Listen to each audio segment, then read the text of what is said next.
Hey guys, and welcome back to another video. And today we have the base which I am using right now for trophy pushing. And yes, it's actually kind of stupid of me that I'm showing this base on YouTube, but it's defending that well that I just want to share it to you guys. And it's one of those bases which make attackers like crazy. Especially I think Stephanie and all of those Electro Dragon attackers out there. I'm sorry, I'm super sorry, but I guess you will have a really bad time ahead because this base, in the 1 week where I used this base, it never got tripled so far by E-Drags. This base is completely killing E-Drags. It's crazy. But before I will talk more about this base, and I will show you guys all of the traps, obviously, I will show you guys the link, etc. So before we are doing that, I want to show you guys an attack of the #1 player in the world in Legend League, how he attacked this base with Yetis, because I talked already about E-Drags, which is one of the most often things in Legend League, but now we're talking about Yetis, and trying to defend both is really hard. So yeah, this is the guy, like you guys saw the replay, he dropped 2 spots at the moment, or like that was like a couple of days ago, he dropped 2 spots, but he was the #1 guy in the world, and this is how this guy attacked this base, which is the most used army in the game at the moment with Yetis. The top guys are using a couple of witches in there, like to support the king on the outside. So let's see what he's doing. And on this base, nearly all of the entries are the same. For Yetis, there are couple of different variations. First off, Warden Walk for the Townhall or a Queen Charge for the Townhall. One of those two things is like 90% of the attacks with ground. The problem you have if you're going with the Queen Charge is, first off, you need to wall break into the Town Hall, and then the second thing is that the Air Sweepers and the Single Inferno Towers at the same time where the CC is coming out is not too nice to encounter. So let's take a look at how this guy is doing, because he's doing the Warden Walk option, which means he's obviously needing an early rage to support his Warden, but after that, this looks really good. Like as an entry, funneling the Town Hall with 1 rage, that's for free. Like that's normally means this is a rip base. So the next thing what he's going to do is he's obviously dropping all of his troops into the base. And this core, even though it looks really easy for the Yetis to just go through, spawn the Yeti mites and crush everything, that's not the case. So the first thing what he has to do is he has to freeze a lot of times the Single Inferno Tower, because Single Inferno Towers at the moment, they're so freaking annoying.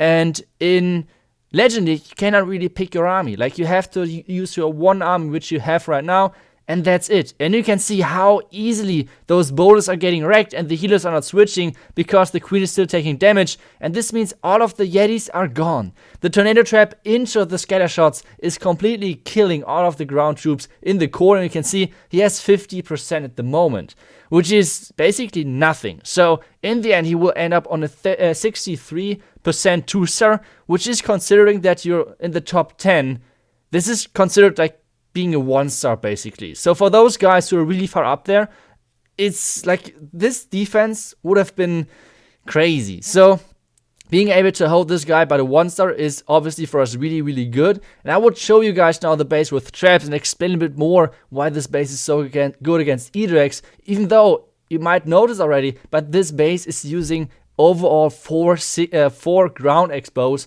which is not the best thing if you want to defend Electro Dragons. At the same time, this base is using 3 ground skeletons, which means it's even more likely that you're getting smashed by Electro Dragons. So let's take a look at this base with traps now on vision. So you see, this base is really spread out. It has a lot of traps in the core, and this makes it really hard to pass this core if you're coming from the bottom.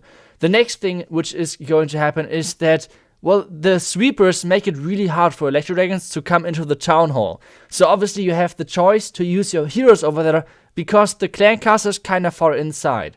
If you want to pick your best clan castle, obviously you can try on your own. The clan castle which I am running at the moment is 15 archers and 2 ice golem. It's working really well for me, especially against all sort of ground attacks and air attacks. But let's take a look at the upper side of this base, because a lot of players, especially with Electro Dragons, are coming in over there. So the trick to defend against Electro Dragons is to spread out your defenses or like your buildings that always there's 2 tiles in between to the next building. This makes Electro Dragons completely useless and they cannot bounce anymore. I will show you guys a replay in a second where it's actually looking kind of funny. People are saying Electro Dragons are OP. I'm saying that they're actually not too good. If you know how to build against them, it's just nothing. It's nothing more than funnier than seeing an Electro Dragon trying to actually be useful and then attacking an X-Bow which is set on ground for 1 hour because he cannot bounce anything. So you see, all of those buildings are so separated that they cannot be bounced over anything, which means Electro Dragons have a hard time to get through over there. There's only 1 black mine, which means there aren't even any traps. I will show you guys in a second how one guy is sending all of his Electro Dragons in there and is not making it even to the Dark Elixir. So now let's talk about the bottom part and about how those anti-bounces are even onto the single Inferno Towers, etc. You will always see those gaps in between the buildings and in between of the defenses. There are always islands which make it really hard for any Electro Dragon to be actually useful. And this is the key. In Legend League you want to defend the most common attack strategies. The most common attack strategies at the moment are by far either Electro Dragons or any sort of Yeti Smash, P.E.K.K.A. Smash. It's just so common. It's so easy normally to use those strategies, and this is why the big majority of players are using it. I mean, even you guys probably who are watching the video are going to use Yetis or E-Drags. That's completely normal and nothing bad is with that. But if you want to pick a Legend League base, you need to defend those strategies. Which means this base, by not any means, if I'm saying that this base is OP, I do not mean that this base is defending all of the strategies. This base is not existing at the moment. But this base is completely smashing against Yetis and against E-Drags, which are right now, like I said, the 2 most used attack strategies in Legend League. So, talking about the core once again. The core is set up that you have the 2 bomb towers set up in front of the 2 scatter shots. Which means if anything is coming in from the bottom, they're getting rotated into the bomb towers, into the 2 scatter shots without being able to move. And meanwhile, the queen and the royal champion will shoot at them. Nothing will survive that. It's straight up fact. Like, this setup is completely killing any attempt from the bottom side with ground. Which means the most percentage which most of the time people are getting if they're coming in from the bottom is maybe 70%. And this is already really lucky if they saved a lot of cleanup troops for the back end. So this is the first thing which you have to keep in mind if you want to attack this base. And the next approach is obviously, okay, well, if from the bottom is not working, let's start it from the top. Well, that's not really working because you guys saw it on the thumbnail. A lot of players try to do that. Like, they try to come in from the top, but it's really, really risky to get the Townhall because the Townhall is so far at the bottom. Then you have all of the Tesla around that. You have all of the black mines in front of there. You have all of the giant bombs. So there's so much stuff which is actually defending this that it's really hard to get to the Townhall. Even if you can make it into the compartment, sometimes my own king is luring the troops away from the Townhall, so it makes it even harder to actually get the Townhall. So this base is completely smashing all of the common attack strategies right now in Legend League, and I would just show you guys a couple of replays on how this works. If you guys would like to copy this base, please make sure that you're leaving me feedback on this base down below in the comments. That will be a lot of good thing for me, because then I can improve on my next base, which I'm already building at the moment. So, let's take a look at this approach, which is, like I said, at the moment there are a couple of different approaches with ground, mainly from the bottom. The other versions either from 12 or from the sides, like from either 3 or 9 o'clock. So this guy is trying from the right side, which is the big issue for you is that you're running into the single Inferno Tower really early on, which means you either need to wall break perfectly, which a lot of players do not bring wall breakers to the raids, which means it's really hard to get in there, and then it means you have to either use the queen ability early, which this guy did, so he has like still the spell capacity like the freezes etc. with him to get actually the Townhall. So now he's sending in all of the stuff in. He's freezing the Inferno Tower again to make sure that his queen is surviving, and now his royal champion is coming in. The nice thing about this as well is that the Tesla and everything is set up that they're actually, or any boulders, are actually bouncing on the Townhall, which means the Townhall is getting activated way earlier than people want it to be. This guy actually forgot his Warden, which means this will be, in the end, actually a 0-star. I mean, I appreciate it, don't get me wrong, by any means. I'm glad that this guy forgot his warden, but either way, this would have not been close to a 2nd star, because even if he would have gotten the Townhall and the warden ability in time, this means all of his troops will once again die in the core. And the next thing which is going to be annoying for Yeti Smash are the sweepers as well, which means you need your healers to switch on your main squad, otherwise the troops will just die. If you do not have your healers on your Yetis, they are not really tanky. With those sweepers, it's really hard to get actually to the sweepers. With the sweepers, it's really hard to get your healers on the Yetis, I'm sorry. And this is the next approach. This is the guy who is using Electro Dragons on this base. And it's kind of funny, there are a lot of different versions at the moment of doing the E-Drag attack on this base. Stephanie attacked this base already many times and never got the triple so far, which is nice.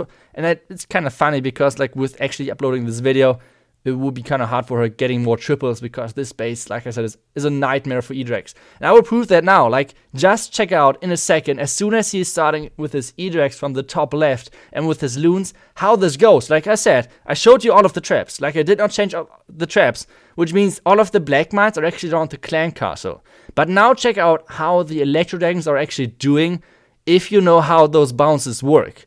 So let's take a look at this amazing attack, because now the Electro Dragons are coming in. All of the Electro Dragons are grouping up around the Archer Tower, and they're, well, not that much happened. Next thing, which is going to be the Warden, and then it's going to be the Wizard Tower. So let's go for amazing bounces. Maybe the Expo. The Expo needs to be the good building. Let's bounce everything in behind, and wait a second, nothing happens. Like, it's so funny seeing those Electro Dragons being completely useless and thinking about people actually saying Electro Dragons are OP.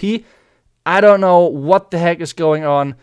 It's crazy to me. So this guy went into the base, into an area where no traps. There were no traps. Like you saw, there was one black mine. That's it. No air skeletons, no anything. And this base defended with ease. So, yeah guys, if you're still using Electro Dragons, maybe you should just hope that you're not facing the base, because we will switch now to the next attack, which is going to be ground. Because as you guys see, it has, or like this base has 4 ground expos and 3 Sing Inferno towers, which means even though the 4 ground expos are there, well, maybe witches are working. Like, witches are really good against Sing Inferno towers.